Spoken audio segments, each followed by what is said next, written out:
Today we will recap briefly what you read about the notion of culture, which, according to British cultural historian Raymond Williams, is one of the most complicated words in the English language. Why is it so? Partly because of its intricate historical development in several European languages, and most importantly, because it has come to be used for different concepts in several distinct disciplines and systems of thought. We started by taking a look at the entry of the word culture in the Webster's New World Dictionary. There we found that the English word culture started to be used in Middle English, deriving from the Latin cultura, which in turn came from colere, from cult, which meant the cultivation or the care mainly of the land, which in turn came from the Latin colere, which means to till, to work the land. Now, in English culture, in Middle English, that is from 1066 to around the 15th century, in English culture, in its early use, culture was a noun of process, a noun of organic process, which involved the ploughing of the earth, the cultivation of crops and animals, agriculture.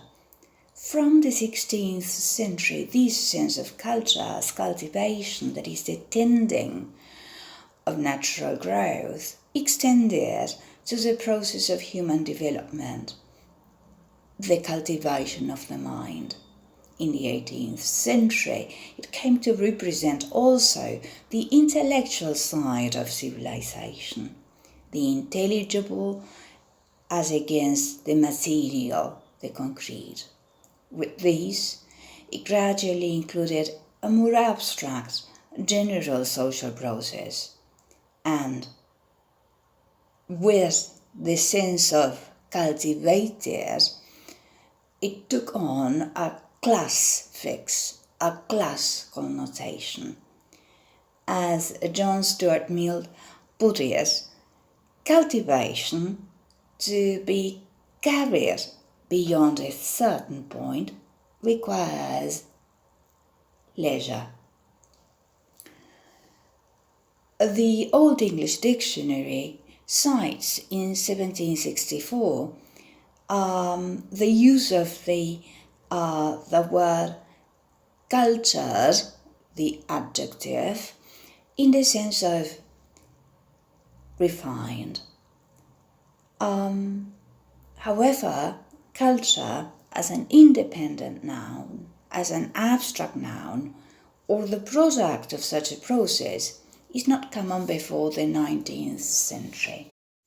He also read about Clifford Geertz, that it's an American anthropologist born in 1926 and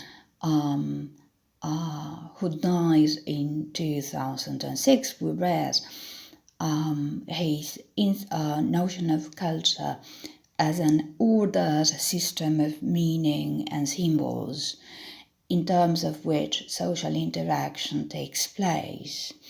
His notion of culture is essentially a semiotic one, that is, man is an animal suspended in webs of significance he himself has a span, and the analysis of culture is the analysis of those webs of significance. Therefore, the analysis of culture is not an experimental science in search of a law. Rather, it's a search, which is an interpretative search, going after meaning.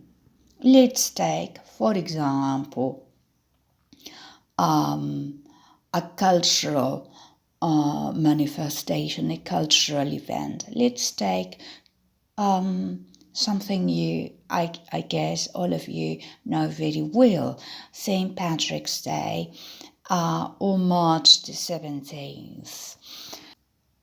These days are typically Irish celebration. Here in Argentina and in some other Western countries, St. Patrick's Day is a boisterous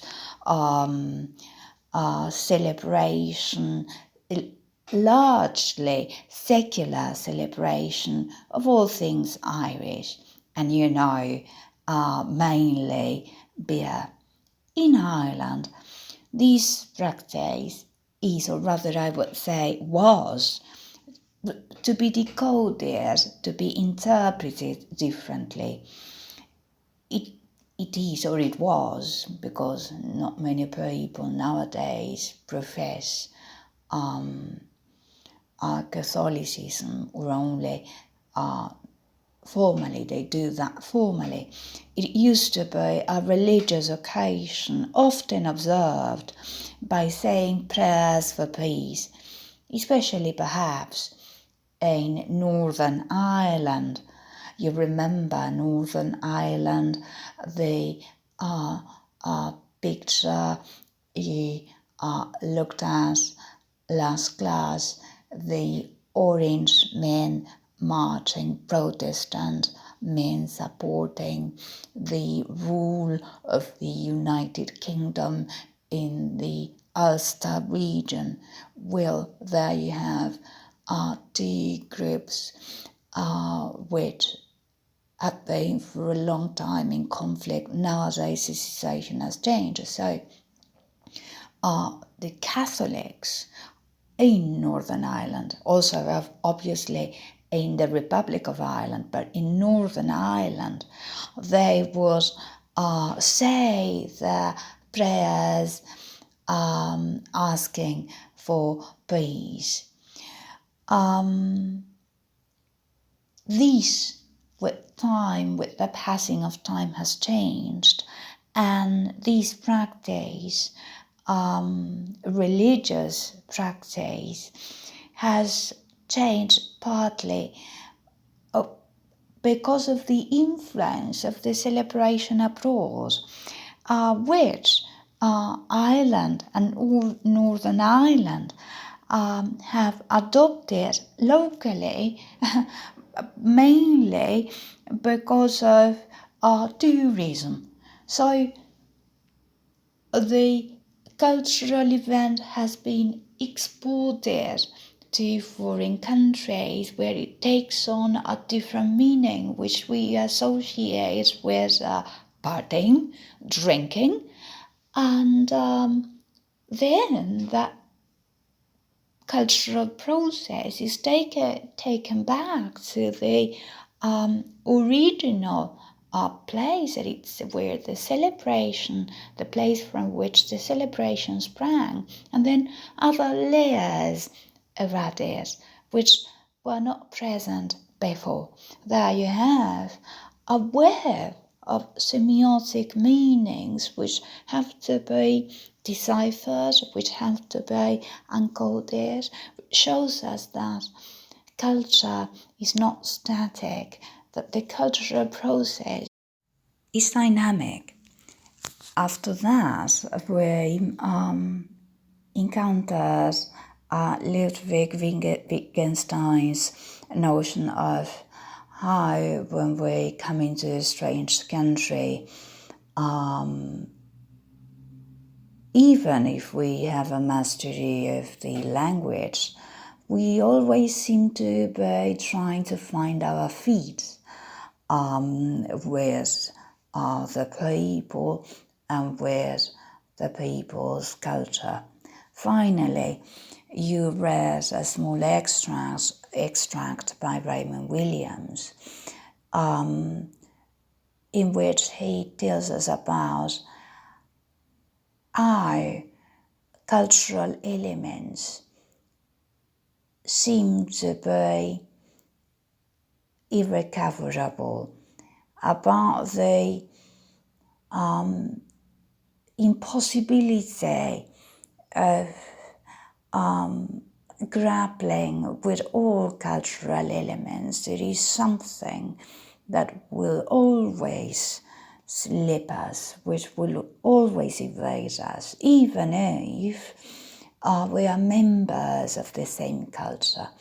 These cultural elements which will slip us will be because we belong to a different generation, because we belong to a different class, perhaps, and we do not share the same cults.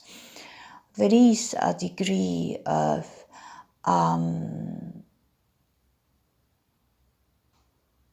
irrecoverability, I would say. Well, this is all for now. Thanks.